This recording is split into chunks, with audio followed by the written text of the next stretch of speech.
इथे बसलेले गुरुजन वर्ग, पालक व माझे मित्र मैत्रिणींनो, सर्वांना माझा नमस्कार. माझे नाव विश्वा नितीन गायकवाड.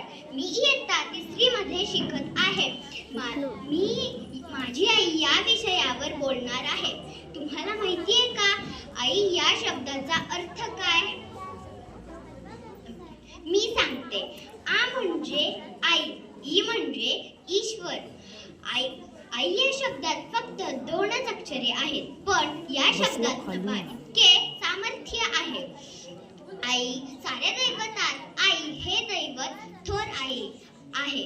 आईच्या ममतेपुढे साऱ्या जगाचे प्रेम फिके पडते.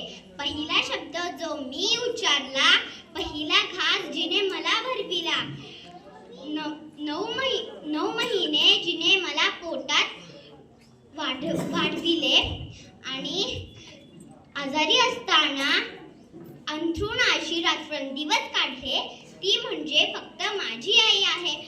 ज्यांची आई त्यांना सोडून गेली त्यांना विचारा आईची किंमत. मी खूप नशीबवान आहे की माझी आई माझ्या सोबत आहे.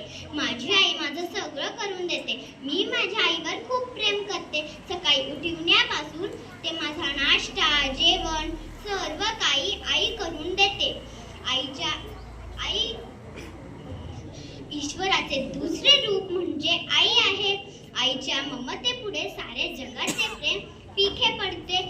आपण सर्वजण खूप भाग्यवान आहोत की परमेश्वराने आई नावाचे व्यक्तिमत्व सर्वांच्या घरी दिलेले आहेत. मला घडविण्यात आईचा फार मोठा वाटा आहे. आजकाल लोक इंटरनेटच्या युगात इतके व्यस्त आहेत की आईसोबत बोलायला वेळही नाही. मदर्स डेला फक्त आईसोबत काढलेला फोटो तो स्टेटसला अपलोड करून हॅपी मदर्स डे किंवा बर्थडेला हॅपी बर्थडे डिअर मॉम असं ठेवून फक्त प्रेम सिद्धी नाही होत, तर आईला केलेली थोडी मदत, तिच्यासोबत बोललेले 4 शब्द, हे सगळं केलं तर तेव्हाच आईसाठी हेच मोठं गिफ्ट आहे. शेवटी मी एवढंच बोलणार की आई माझा गुरु, आई कल्पतरू, सौख्याचा सागरू, आई माझी प्रीती